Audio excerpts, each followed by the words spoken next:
네, 강의 다시 이어가겠습니다.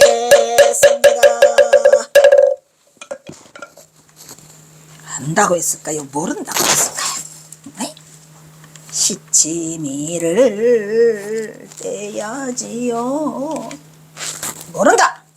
했다가 후에 재차 추궁해서 붙자 간신히 계속 추궁을 해요. 이제 다음 공판 때도 하니까 그 자는 사실은 내 처에 칠족이야. 근데 본시가 바탕이 불황한 차요. 이렇게 무식한 자라고는 하는 것 같아요. 그냥 송희옥이가 엄청 유식해요. 그래서 불황하다고 한 거는 뭐냐면 거처를 정하지 않고 다니고 결혼도 안 했어요. 근데 처의 칠족이라고 멀리 해놓은 거는 그 역적은 3족 안에 들면 죽잖아요. 근데 3족이에요. 경호선사는 2족이고 이 송희옥이는 3족에 속해서 어차피 다 죽게 돼 있으니까 처의 7족이라고 멀리 갖다 해놓죠.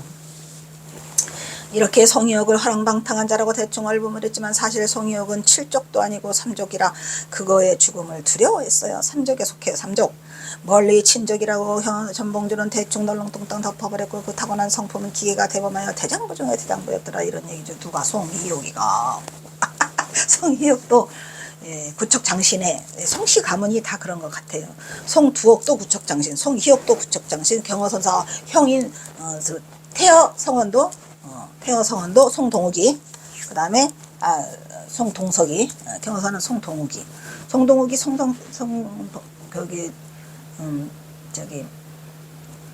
동석이가 다 구척장신이지만 걷다 대고 어머니까지, 어머니 밀양박씨도 그냥 짝지둥지한 문매를 하여가지고 여간 대장부에게 여장부의 기질이 있었다고 합니다. 그러니까 경호선사 같은 분이 나오겠지. 대단해요. 멀리 친족이라고 정문주는 대충 얼렁뚱 그랬지만 그 타고난 성품은 기가 대반하고 대장부 중에 대장부였더라. 가방끈도 엄청 길어요. 비서실장 했잖아요. 자고로 송독을 비롯하여 송경화와 경호선사 일가가 모두 구척장신의 기고를 장단이 송희옥도 그의 칠세라 현철한 기획하이 장군의 기질이 있었더라. 이런 얘기죠. 게다가 이 송희옥이는 이제 승려는 아니지만 경호선사처럼 문장력이 굉장히 세요. 게다가 문장력이 뛰어나고 필체토한 출중하여 그런 정백현 정남기 선생의 고조 할아버지 정백현과 함께 전봉준의 비서실장으로 가 이 손색이 없는 것이었으니 송희옥은 젊은 시절부터 그 기백이 대담하여 항상 나라를 위한 충성심으로 백성들을 사랑하는 민정신 수전한 이였다.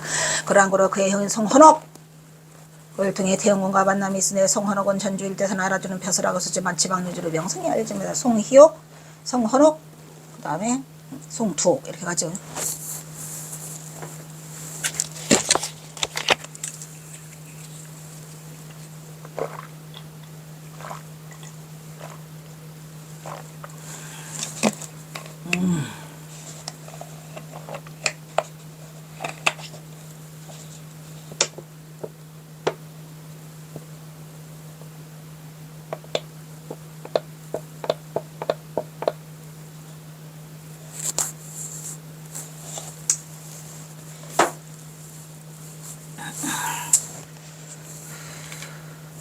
송희옥은 그의 진취적 정신과 호방한 성품으로 대번에 태원군에 들어섰어요.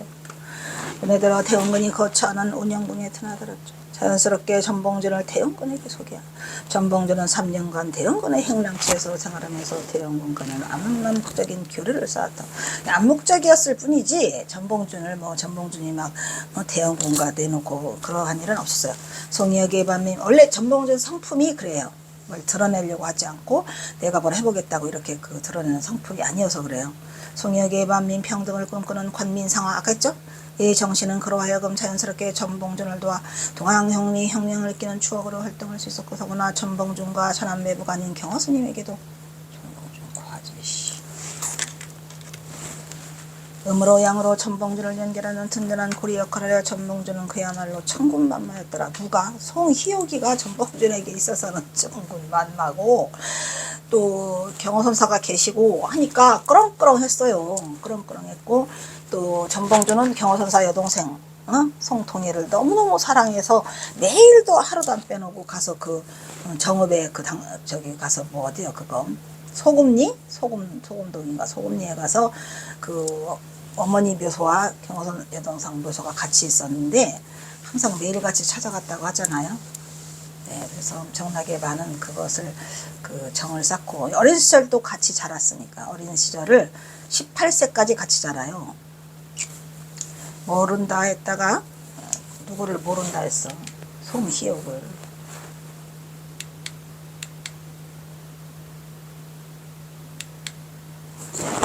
송희옥을 아는가? 모른다 라고 했다가 그냥 잡아 떼었다가 이제 안 되니까 했다가 제차 추궁하며 묻자 간신히 그자는 처해질 쪽으로. 뭐시 이게 모른다 아까 건데 때 나와 여기. 어느 날 전봉주는 송희옥을 찾아 어린 시절 고향인 구미리를 방문했죠. 14세 때 다시 정읍으로 갔다가 다시 만나요. 거기에는 이제 그 사이에 또 김계남이가 또 끼어들고, 이제 그 사이에 또 이제 송희옥은 더 나이가 들었고, 응? 응. 고향인 구미리를 방문하였다. 오랜만에 찾은 고향이지만 전혀 다 썰지가. 지금도 전봉준 장군이 살았던 그 집터는 탱자나무로 다 돼 있어요. 그 할아버지 계시나 모르겠네. 할아버지가 자기가 전봉준 연구자라고 갔더니 신기하게 97세인가 그런데 몇 년간 알았다가 뭐 4년 만인가 5년 만에 처음으로 경로당을 나오셨대요. 신기한 일이죠. 내가 찾아간 날. 그래서 그 사람들이 여자분들이 그러더라고. 신기하다고. 이 할아버지가 그동안 너무 아파가지고 95세 때부터 아팠다나 해서 몇 년 만에 처음 나왔는데 내가 찾아간 거야. 그래서 제가 어르신 전봉준 장군 하냐니까 자기가 전봉준 장군 연구자라고 하면서 글씨를 주시더라고요. 신기한 일이 많이 생기죠.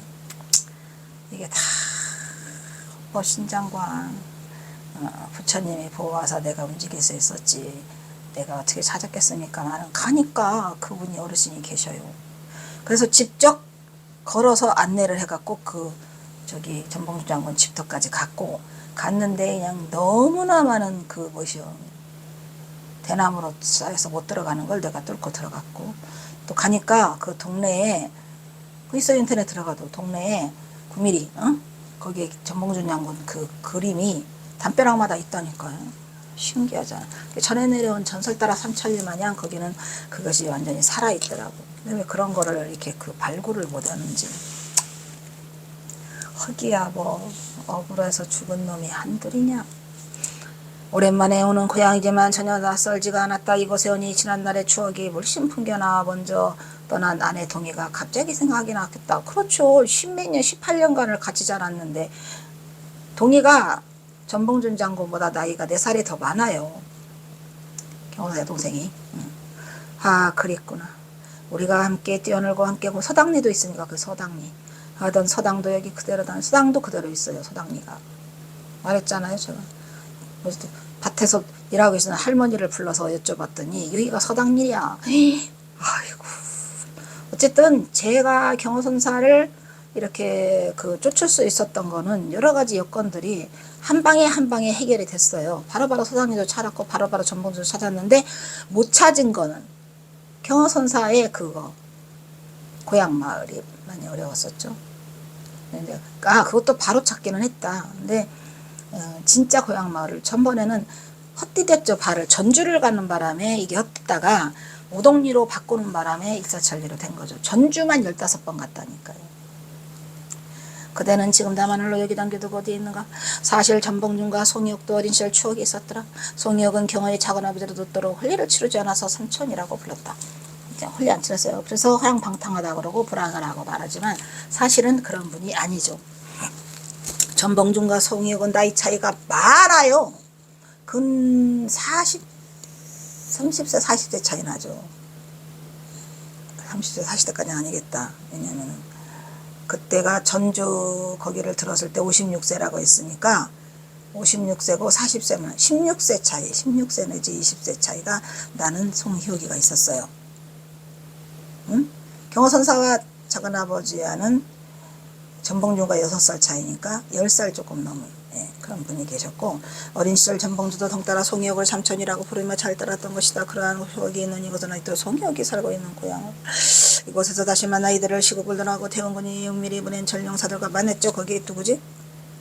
낙동진여 보시오 나성산이 결정사들과 여러 번 회합을 갖고 밀담을 주고받기도 하고 대책을 논의하기도 했으니 이곳은 남들이 보기에는 송이옥이 고향이고 전봉준의 고향이기도 한지라. 왜냐하면은 이 경허선사와 전봉준 장군과의 관계를 그냥 빼박으로 빼도 박도 못하게 가다 찰크닥 붙여놓은 게 이 송희옥이에요. 그냥 송희옥이 없었으면 이 경허선사가 퉁 떠 있잖아요. 일반인이 아니고 승려라. 근데 제가 이걸 연구하면서 이 경허선사하고 전봉준이 천안매부라는 거를 확신하게 된 게 이 공초예요. 그러니까 저는 공초를 다행히도 공초를 먼저 만난 것 같아요. 이것저것 다 헤매다가 왔으면 힘들었을 텐데 전봉준과 그런 관계성을 송두옥이잖아요. 송두옥인데 상상도 못하는 전봉준 장군 공초에 그것도 신문이 1차인가 나와요. 1차인가 2차인가 바로 나와요. 근데 머리 뚜껑이 다 열리면서 이거다. 이건 100%다 100%. 송이옥 송두옥이 누가 해. 걷다 대고 작은아버지가 뭐 저기 차에 칠쪽이라고 하는데 그리고 송이옥을 아는 거 아니까 모른다고 하고 자고 뛰다가 진짜로 빼박이었어요. 그러한 역할을 하신 분이 송이옥이거든요. 그러한 추억이 있는 이곳은 아직도 송이옥이 살고 있는 고향이야. 그래서 송이옥이가 거의 주동 역할을 하면서 전봉준과 특히 저기 뭐지? 대원군. 또 대원군을 이끌어주는 거는 바로 송이옥이라기보다는 그 앞에 누가 있어요. 그 외에 송두옥 동생인 송헌옥이가 있잖아요. 송헌옥의 동생이 송희옥이. 송희옥이가 이렇게 셋이 형제라. 그래서 이제 그 송헌옥이가 또 벼슬아치를 하니까 연결. 뭐 모든 것들은 이 세상 일은 다 짜여진 각본대로 돌아가는 게 아닌가. 남들은 그들의 만남을 의심하지 않았기에 이곳은 가장 안전한 정서였기 때문이다. 어느 날 설이 지났더라. 설이 지났어. 왜? 설. 정초다 이런 얘기죠. 정초에 전봉준 일행은 전주 가명이 있는 곳을 찾아 팔달로를 걸어 전주 가명 근처를 배다. 이 팔달로가 제가 어렸을 때 전주에서 사는데 팔달시장이 있어요. 팔달시장. 팔달문이 있고 그 다음에 팔달시장 가서 뭐 사온다. 뭐 남부시장도 있거든요. 남부시장도 있고 팔달시장도 있고 팔달문도 있고. 어린 시절에도 나는 생각해보면 그 경허선사와 전봉준의 그 관계를 그 틈바구니를 벗어나지 못했던 사람인 것 같아요. 팔달로에 가서 많이 장도 보아오고 팔달시장 가서 놀고 뭐 했어요. 전주 가명도 거기 바로 있고 그리고 멀지 않아요. 내가 다닌 중앙국민학교, 중앙국민학교지 거기가. 거기도 바로 가깝고 풍남분도 있고 경기전도 있고 그랬었어요. 그대와 나의 꿈을 이루기 위해서 하늘의 기운을 받아 천하의 운수대통을 바랄 뿐이다. 누가? 전봉준과 이제 모여 있는 것들이 이곳에서 그들이 그리는 만민평등 참 좋죠. 을 꿈꾸는 관민상화 좋죠. 의천하 태평의 시대가 바뀌면 시동서고금이 사통팔달하기를 꿈꾸며 팔달문이 그거거든요. 팔달문 사통우달 팔달로 다 뚫려 있다. 그래서 전봉준과 그의 일행은 누구죠? 송희옥. 그러니까 송희옥이 나이가 많지만 그래도 전봉준을 이제 아끼고 이렇게 해서 이제 같이 그 활동을 했었죠. 전주 감령을 한 바퀴 돌아 전주 부성을 얻어 전주 부성이잖아요. 송희옥은 식견이 탁월해요. 불황아가 아니라니까. 의식이 뚜렷해요. 지도자적인 인물을 갖추고 있어요. 예. 그래서 이런 면에서 전봉준과는 항상 의기가 투합되어 있었어요. 그리고 전봉준을 많이 사랑했지요. 어린 시절부터 키워왔기 때문에. 어린 시절부터 같은 고향에서 같이 봐왔고 같이 저기 하는 판에 뜻이 맞으니까 굉장히, 그러니까 전봉준으로서는 그 동학농민을 일으키기에 좋은 여건들이 꽤 있었어요. 첫째는 물론 경허선사지. 거기다 대고 송희옥이가 있지. 이건 뭐 대박이지 뭘. 또 김계남이도 있었잖아요. 김계남이도 같은 동향으로 지냈었죠. 나중에 이제 김계남이랑 뜻을 같이 달리하지만 그래도 힘들다. 만민평등을 꿈꾸는 관민상하의 부분에서 있어서는 항상 의기가 상통했죠. 누구랑? 전봉준과 송희옥이가. 용기 백배로 그들의 가슴속에는 타오르는 제폭구민과 보고감민, 그죠? 내 정신을 이어가고 있었으니 풍남문 나오네. 오 마이 갓. 풍남문이 그 아래로 사람이 들락날락거려요. 근데 내가 살던 시절이 그래도 좀 재미있고 어린 시절이지만 뭐 그랬지 않았을까. 풍남문이 있어요. 감령에 이런 그 옆에 감령 전주 감령이 지금도 있죠 그대로. 예, 이러는 길은 다소 삼엄한데 보여 이런 방향을 경기전 방향. 경기전이 또 바로 옆에 있죠. 풍남문 옆에 경기전이잖아요. 명동성당이 아니 명동성당이요? 전주 성당이 하나 있어요 거기. 경기전 방향으로 들었다. 경기전은 태조 이성계의 진영을 보시고 엄청 또 넓어가지고 지금 서울을 말하면 무슨 그 노인들이 많이 탁골공원처럼 얘기인데 거기랑 좀 차원이 다르죠. 경기전은 그 저기 태조 이성계의 진영을 모셔놓은 곳이에요. 다소 엄숙한 분위기로 통행인들의 발길이 끊어져 남의 눈을 의심하지 않은 안성맞춤이었다. 경기전은 1410년에 태종 11년에 그죠? 임금은 전주, 경주, 평양 등의 태조 이성계의 어진을 봉안하고 대단하죠. 전주. 그 다음에 경주, 평양 제사를 하는 정각을 짓고 어영존이라고 어영존이라고 딱 가만히 있어요. 근데 경기전에 가서 나는 꼼짝난하고 많이 놀았던 것 같은데 숨막꼭질하고 아주 터가 넓어서 놀기가 딱이에요.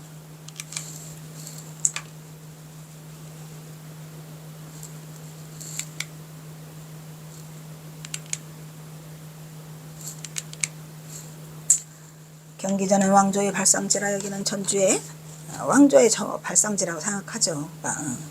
그 다음에 이제 세운 청각으로 세종이 붙인 이름이다. 세종 때 붙인 이름이다.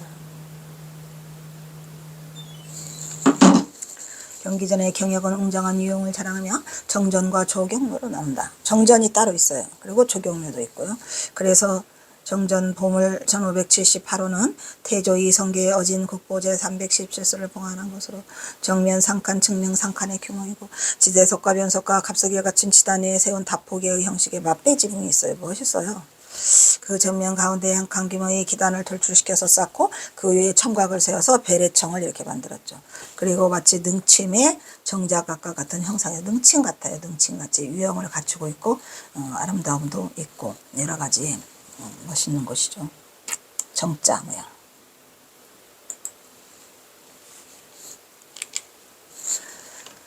이 청과 기닥의 삼면의 벽돌을 깐 포도를 연결했어요. 조경문은 정전 북쪽에 있고 태조의 22대이며 전주이씨가 그래 이성계가 전주이씨라 그래요. 전주이씨의 시조인 신라 사공군과 이한 부부의 위패를 봉안하기 위해서 1771년에 영조 47년에 지은 것이었으니 해가지고 땅거미가 자취를 감추자. 그러니까 이 경기전이 유명한 건 뭐냐면 전주이씨가 그러니까 이 태조 이성계가 조선왕조를 건국했기 때문에 큰 의미를 두고 있는 곳이에요. 경기전이. 그런 걸 보면은 제가 어린 시절에 그 살았던 내 정신적인 그런 지주들이 이렇게 날라리는 아니었던 것 같아. 굉장히 그런 속에서 내가 성장했고 그러면서 또 이 충효에 대한 그런 것들이 좀 강하지 않았는가 이런 생각이 들어요. 이들 일행은 다시 풍남문에서 걸어서 5분 곳의 전라 감영 정문에 도착해서 안을 힐끔힐끔 들여다보면서 자연스럽게 스치듯이 왜 아직은 전봉준에게 드러날 때가 아니고 관군과 맞서야 될 때라 이때는 지금 한참 동학농민이 일어나기 전이라 쉽게 말하면 나들이 온 거야. 구경. 어디? 전주 시내. 에이? 전주 시내 풍남무도 들리고 경기전도 들리고 다 같이 있으니까 감명도 있고 전주는 그 예향이에요. 그래서 거기에 신기해. 경호선사가 지은 그 정예사도 있잖아요. 거기가 용머리 고개가 있어가지고 용이 승천하다가 떨어진 것도 있고 또 한병로라는 것도 또 있어요. 에이? 그리고 또 이성계가 거기서 뭘 했다는 오목대라는 데도 있어요. 오목대. 목조 이쪽 도도 한조가 같이 살았다는 거기 어디요 그 경호선사 고향으로 생각되지도 뭐 내가 갔었다 했잖아요. 거기도 있어요. 그리고 내가 어렸을 때 우리 아버지가 많은 설명을 해줬던 것 같아.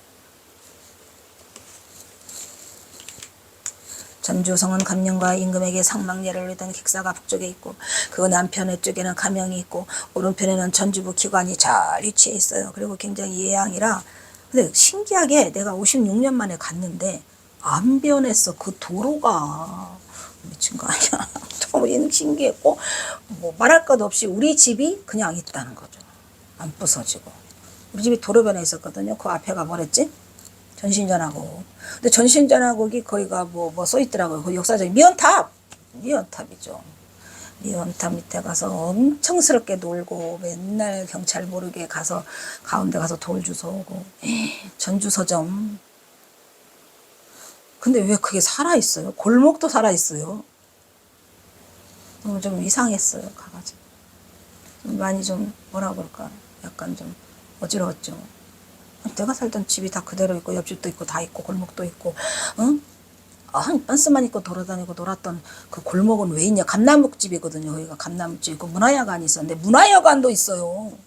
부서지긴 했지만 문화야관집 아들이 날 좋아해가지고 나랑 뭐 어린 시절에 막 있잖아. 우리 나중에 크면 결혼하자 결혼 같은 소리 하고 있네. 어찌됐건 이야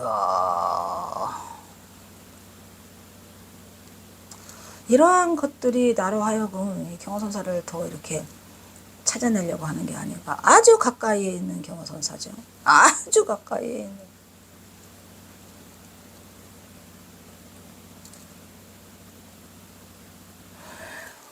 성심당도 있었고 그 성심옥이라고 그 결혼식 혼례 올리면은 우리가 그때 집이 13채나 있어가지고 부자였거든요. 거기 새로운 집이 있어요. 지금도 그게 그대로 있어요. 간판만 바뀌었어. 야, 미연탑은 뜯어냈고 전신전화국은 뭘로 변해 있더만. 그 건물도 안 벗어졌어. 전주중앙국민학교는 가보니까 그때는 왜 이렇게 크게 보였는데 지금은 쬐끄만 하더라고. 그래도 그게 저기예요. 영문이죠. 전주성은 감령과 임금에게 상망리를 둔 객사가 북쪽에 있고 남쪽엔 제가 가명이 오른편에 전주무기관이 잘 짜여진 명품 도시예요. 로 손색이 없었으니 중앙에 조정을 두고 동문, 남문이 풍남문이에요. 풍남문, 동문, 서문은 폐서문, 북문은 공북문을 두었어. 그야말로 동서남북이 사통오달에 8달러야. 8달러가 있었다니까요. 거기에 전주약국? 그 친구도 나랑 친구였어요. 같이 동창이야. 오, 그러다 다 나와. 다 나와. 이러한 전주가 만민 평등을 꿈꾸는 관민 상하의 도시로 탈바꾼 한 날의 오기를 이들은 머릿속으로 구상하고 있었겠죠? 왜? 탐관노래 다 몰아내고 관민 상하의 날을 하자라고 했겠죠. 희망의 메시지를 주고받으며 이들은 뱃속이 출출하 연신 꼬르륵대는 꼬르륵 소리를 들으면서 어디로 가요? 남부시장이 거기에 중앙시장도 있어요. 중앙시장, 남부시장, 팔달시장 이렇게 세 개가 있어가지고 엄마가 시키면은 가서 이제 그 붕어빵 하나 사 먹을 만한 돈은 주니까 그거 심부름 대가로 붕어빵 하나 사 먹고 뭐 이런.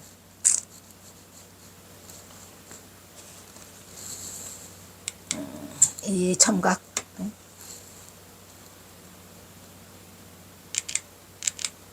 소리를 시합이라도 올려다니면서 꼬르륵 여기서 꼬르륵 하면 저기서 꼬르륵 배고프죠? 시장 바닥에 들어오니 뱃속에 꼬르륵 소리는 용케도 멈췄더라. 1등은 천하의 전봉준도 아니고 송이역도 아닌 서울서 내려온 박성산이 다년 으뜸이었더라. 이런 말이죠. 꼬르륵 소리의 1등이 박성산이고 그 다음에 송희옥, 전봉준 이들은 모두 한바탕 호탕하게 웃었다. 박 집사님이 이겼소. 장원이요. 전주부성은 이쪽에 객사가 있고 아래쪽에는 좌우로 감령과 전주부성 기관들에는 이렇게 아주 딱 품자예요. 품자 알죠? 품자가 이렇게 내가 세 개 있는 거예요. 입구자 3개의 그 품자형 도시더라 이런 얘기예요.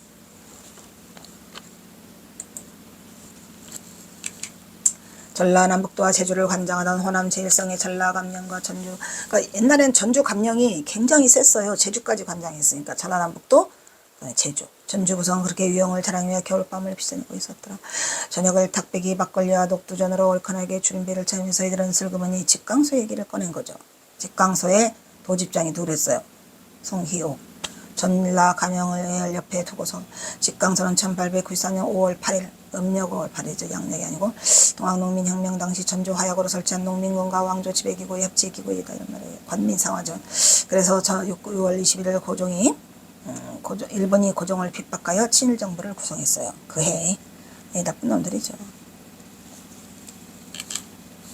전라감사 김학진과 전봉준은 7월 6일 감사 집무실인 선화당에서 회담을 갖고 직강소를 확대 강화하게 된다. 관아와 직강소가 만났어요. 관아와 직강소가 만난 건 예뻐 아름다운 모습이죠. 우리가 꿈꾸던 관아산미 관민상화 이곳에 원하 평등 만민 평등을 꿈꾸는 관민상하의 장소더라. 전봉준과 송혁이 꿈꾸는 이상세계더라. 이런 얘기죠. 주류와 비주류가 서로 사통팔달했어요. 팔달문. 농민군이 구체제를 완전히 일수하지 않고 공동의 중앙직무를 정하니 이것이 바로 관민상하더라. 이런 말이지. 구체제라는 건 뭐예요? 관이죠. 관도 살려놓고 그 다음에 농민군이 또 민도 같이 해서 만들어 놓은 게 관민상하예요. 직강소죠. 쉽게 말하면. 직강소는 사실은 동학교도들의 그 체제예요. 동학교도들의. 직강소는 비록 완전한 평등은 아니더라도 구체제를 폭력적으로 완전히 일수하지 않고 공존하는 세상을 이뤘더니 이게 바로 우리가 꿈꾸는 관민상하가 아니겠는가. 1894년 농민군이 직강소를 설치한 선화당은 전라감사의 정청이었더라. 선화당. 드디어 관민평등의 관민상하가 실현되었다. 직강소가 활동하며 개혁을 진행한 내용은 자세히 전하는 내용이 없어요. 왜? 짧은 기간이었기 때문에. 기간이 너무 짧게 그 선화달을 5월 8일 날 직강소가 설치됐는데 청일전쟁이 일어나요. 7월 6일 날인가. 그래서 그 직강소가 없어지고 다시 2차 결집이 일어나는 거죠. 2차. 그래서 2차 공기가 일어나서 이 직강소 기간이 짧아요. 기간도 서너 달로 짧았더라. 다만 밑바닥 농민이 나주와 운봉 정도를 빼고는 지방정부의 핵심 권력을 정했더라. 나주, 운봉, 그 남원 이 세 군데는 뻐둥대면서 그 관군이 열어주지 않았어요. 관이 협조하려고 하지 않아가지고 나주하고 운봉하고 남원. 그래서 그때 직접 누가 전봉준이 직접 가서 설득을 시켜가지고 맨 마지막에 직강소가 합류되는 곳이 나주하고 운봉하고 남원이 되겠죠. 그죠? 서로가 맞지 않는 옷을 입는 듯 취향이 거셌다. 김계남은 사대부 권력과 향촌사회의 구체제를 당장에 완전히 일수하려고 했어요. 그러니까 김계남은 성질이 좀 급하다 보니까 말 안 듣는 그 유생들을 많이 죽여버려. 그냥 한 자리에서 죽여버리고 그랬다고 합니다. 아이고 그러면 안 돼요. 타일러야지요. 그러나 이러한 반감은 양민은 우국지사로 사대부와 양반천하에 갇혔던 매천 황해는 동학의 적개 전봉준을 시체를 찍고 감사 김학진의 머리를 달 아래에 걸고 싶어 했다. 이런 얘기죠. 그러니까 이 동학군에 대해서 반대하기 시작한 거는 유생들. 황해안의 매천야로겠죠. 관민상하에 실현한 말이 쉽지 이상에게 지나지 않았다. 직강소의 농민대표와 각고의 수령이 고을의 운영에 관하여 협의하고 이를 도직강에 선임된 농민군 대표 천하의 용병 송이옥과 도직강의 제1호가 송이옥이에요. 전라감사 김학진도 협조를 했다고 합니다. 이 총괄하는 새로운 형식의 자치제도가 얼마나 좋아. 새로운 형식의 자치제도는 이제 안 싸우겠지. 그리고 그 학정에 시달릴 일도 없고 탐관우들의 횡포도 없고 뭐 그러겠죠. 좋은 세상을 꿈꿨는데 어떡하냐. 오래 못 가지. 관민상하란 기존의 행정력과 백성이 협력하여 새로운 자치체제를 만들어냈더만 실로 세계 역사의 유래가 찾을 수 없어요. 인류, 문화, 유산. 세계 최초의 기발한 행정 자치체계가 바로 이거 호남에서 태동하였다. 전주에서. 지금 같으면 관민상화 그냥 지방자치제나 해. 바로 기발한 제주권 송이옥이 있었기에 가능했던 시나리오였던 것이라 말이야. 송이옥이라는 그런 기발한 제주권이 없어. 모사권이죠. 쉽게 말하면 송이옥은. 이런 모사권이 없었으면 절대 이루어질 수 없는 거. 그래서 전주 도직강 1호가 송이옥이에요.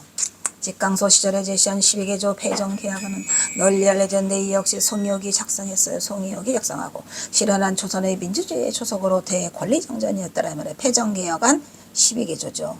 권리정전이죠. 여기서 끊자. 자, 폐정계약안이 나오면 또 길어지니까. 자, 여기서 끊도록 하겠습니다. 저게 뭔 소리야.